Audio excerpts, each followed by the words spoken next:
Have you ever poured every ounce of your soul into a person, watering them so they could grow, only to have them use their new shade to shelter someone else? Imagine standing in a room full of people, your heart shattering on the floor, while the person you love laughs at the sound of it breaking. It's a pain that feels like it might kill you, but as you're about to find out in today's story, sometimes the worst moments of our lives are just clearing the path for the best ones. Before we dive into this emotional roller coaster of betrayal, karma, and a love that heals, make sure to hit that like button if you believe in true love, and subscribe to the channel with notifications on. We share stories that touch the heart and remind us that even in our darkest hours, there is always light. Now, let's meet Elena. Elena adjusted the strap of her dress, her fingers trembling slightly. It wasn't a designer gown. It was a simple navy blue cocktail dress she had bought off the clearance rack 3 years ago, carefully mended and dry cleaned for tonight. Tonight was the Pinnacle Awards, the night her fiancé, Marcus, was finally going to be recognized as the city's Entrepreneur of the Year. She looked at herself in the hallway mirror of their small, cramped apartment. The woman staring back looked tired. There were faint dark circles under her eyes, a testament to the double shifts she worked at the bakery to pay their rent while Marcus poured every cent into his tech startup. She had sacrificed her own dreams of attending design school, sold her grandmother's jewelry, and lived on instant noodles for 4 years so Marcus could wear tailored suits and network with investors. "It's worth it," she whispered to herself, repeating the mantra she'd held onto for years. "We're a team." But lately, the team felt like it had only one player. Since Marcus's company, Apex, had secured its first major round of funding 6 months ago, he had changed. He was colder, distant. He spent long nights at the office or at client dinners he claimed Elena wouldn't understand. But tonight was supposed to be different. He had invited her to the gala. When Elena arrived at the hotel ballroom, the air smelled of expensive perfume and old money. Chandeliers dripped crystals from the ceiling, casting a golden glow over the city's elite. She felt instantly out of place. Her shoes pinched, and her dress, which she thought looked classic, suddenly looked threadbare compared to the silk and velvet surrounding her. She scanned the room for Marcus. She spotted him near the bar, laughing loudly. He looked handsome in his tuxedo, a glass of scotch in one hand. But he wasn't alone. Hanging onto his arm was a woman who looked like she had walked straight out of a magazine.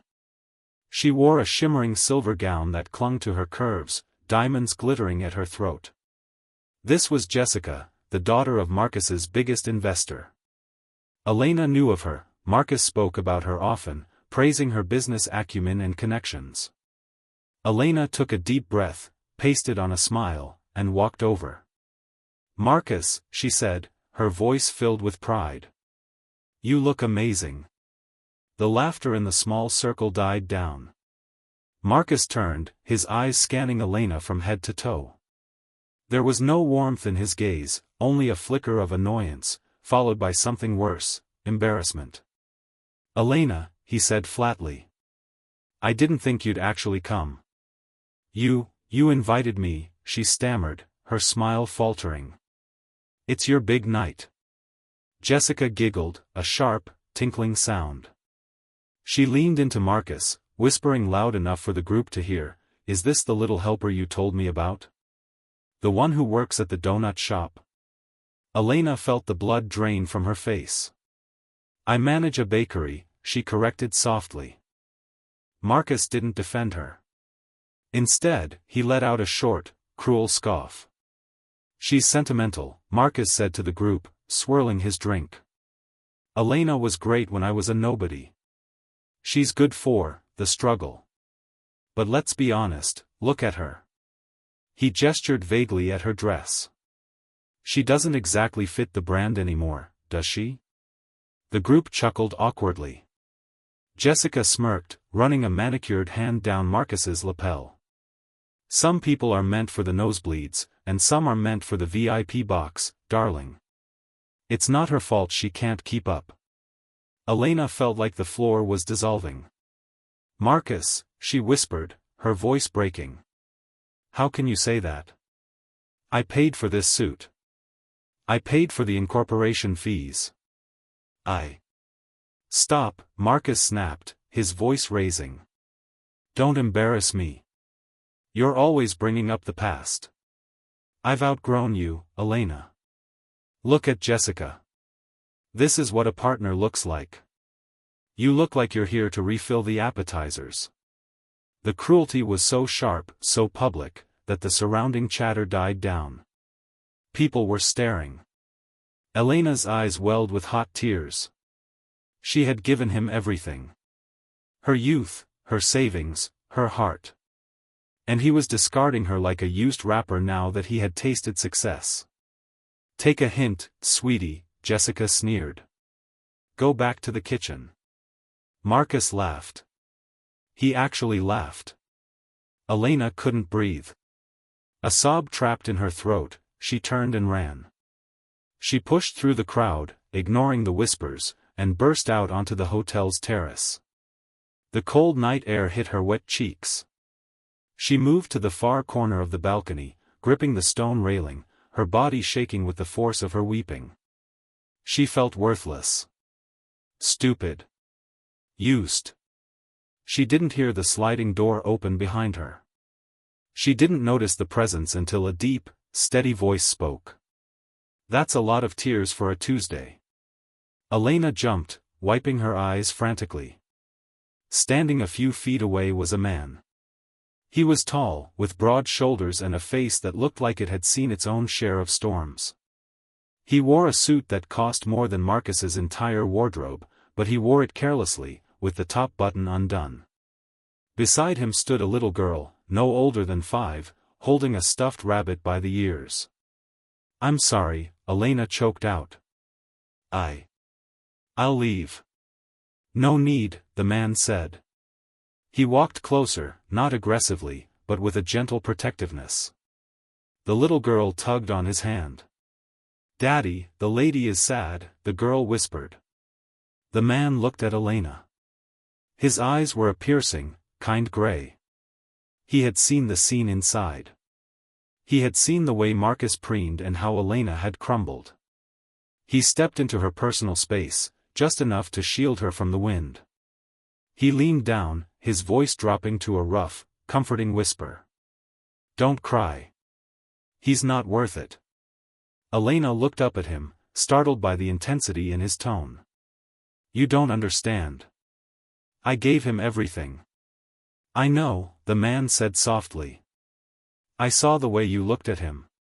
And I saw the way he looked at you. A man who trades loyalty for vanity is a man who builds his house on sand.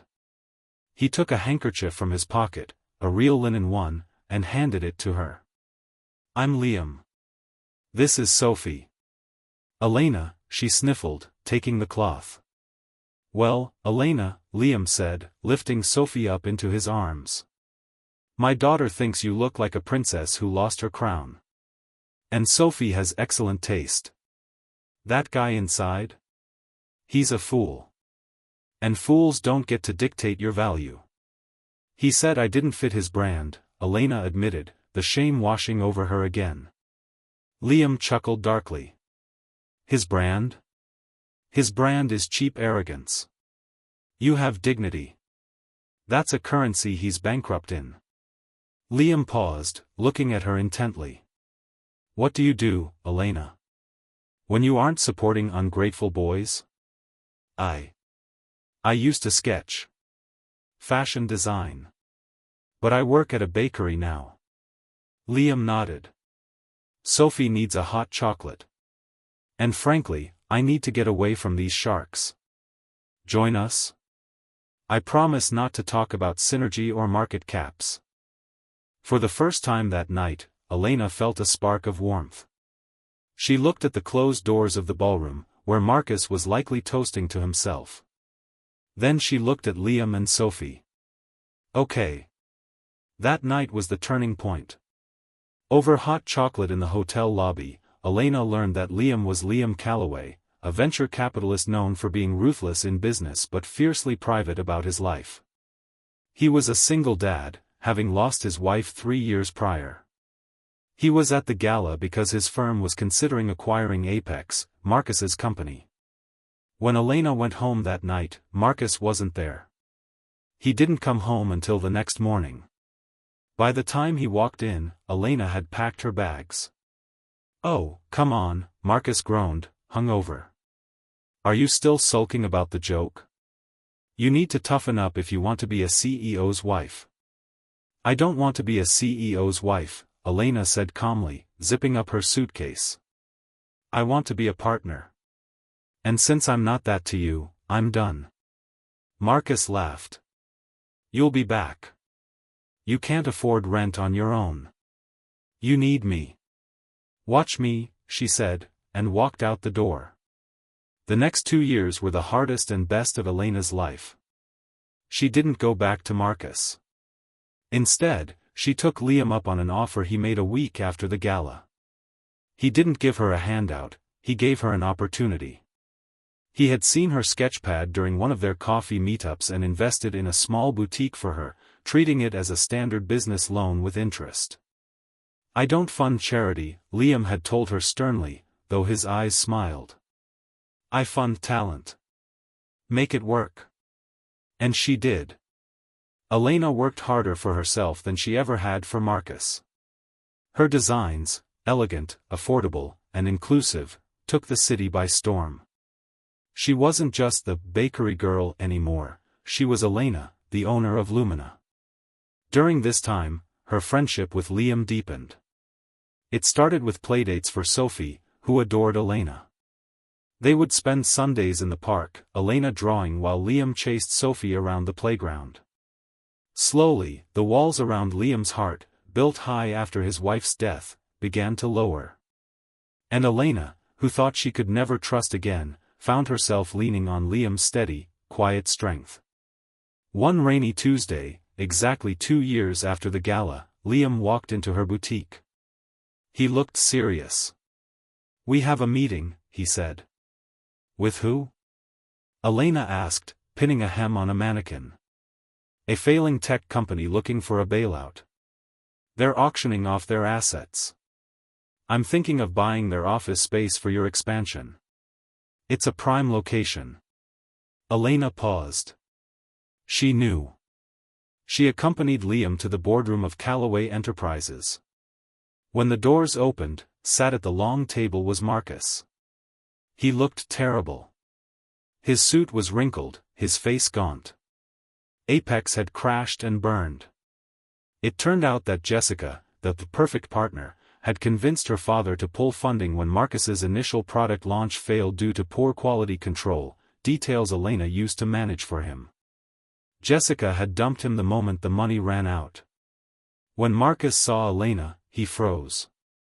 She was wearing a tailored cream suit of her own design, radiating confidence and grace. She didn't look like the tired girl in the clearance dress anymore. She looked like a queen. "Elena?" Marcus breathed. Liam sat at the head of the table, his hand resting gently on Elena's arm. "You know my associate?" "Associate?" Marcus stammered. We were engaged." "Were," Elena said, her voice cool and steady. "Before I didn't fit the brand." Marcus's eyes darted between Liam and Elena. Desperation clawed at his face. He stood up, ignoring the lawyers. "Elena, please. You have to help me. I made a mistake. Jessica, she was nothing. It was always you. We were the dream team, remember? If you just talk to Liam, tell him to give me another chance, we can get back together. I miss you." The room went silent. Liam's jaw tightened, ready to intervene, but Elena squeezed his hand under the table. "I got this." She looked at Marcus, this man who had mocked her poverty, who had belittled her sacrifices. She felt no anger anymore. Just pity. "Marcus," she said softly. He smiled, hope rising in his eyes. "Yes, babe." "Do you remember the Golden Gala?" she asked. I was drunk. I was stressed," he made excuses. You told me I looked like I was there to scrub floors, she reminded him. You were right about one thing that night. I didn't fit your life. Because I was building a foundation, and you were just looking for decoration. She stood up. I'm not buying your company, Marcus. And I'm certainly not buying your apology. The space, however. She looked at Liam. It has good light. It'll be perfect for the new children's line. Agreed, Liam said, signing the papers that sealed the foreclosure of Marcus's assets. Elena. You can't do this. Marcus shouted as security ushered him out. I made you. No, she whispered, more to herself than him. You broke me. But I built myself back up. 6 months later. Elena was closing up the new flagship store, located in what used to be Marcus's office. The space was transformed, filled with light, fabric, and laughter. The bell above the door jingled. It was Liam, holding a massive bouquet of wildflowers, and Sophie, clutching a small velvet box. Daddy's nervous, Sophie announced loudly. Elena laughed, walking over to them. Is he now? Liam looked flustered, a rare look for the titan of industry. He set the flowers down and knelt on one knee. He didn't do it in front of a crowd. He didn't do it to show off. He did it right there, on the floor of the business she had built, with just the three of them. Elena, Liam said, his voice thick with emotion. You taught me that the heart can heal. You love Sophie like she's your own, and you love me better than I deserve. I don't want a partner for the brand. I want a partner for the bad days, the good days, and every mundane Tuesday in between. Will you marry us?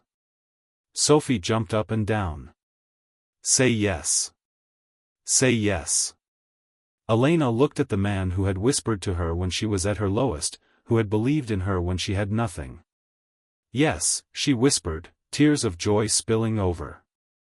1,000 times, yes. Marcus ended up moving back to his hometown, starting over from zero, finally learning the hard way that arrogance is the most expensive luxury of all. Elena and Liam built a life filled not just with wealth, but with kindness, proving that true value isn't in what you wear or who you know, it's in how you treat the people who love you. If this story touched your heart, please remember to like this video, it really helps us share these messages with more people. And don't forget to subscribe and turn on the notification bell so you never miss a story. Remember, when someone tells you that you aren't worth it, don't believe them. Dry your tears, stand up, and go find the people who know your true value. Thanks for watching.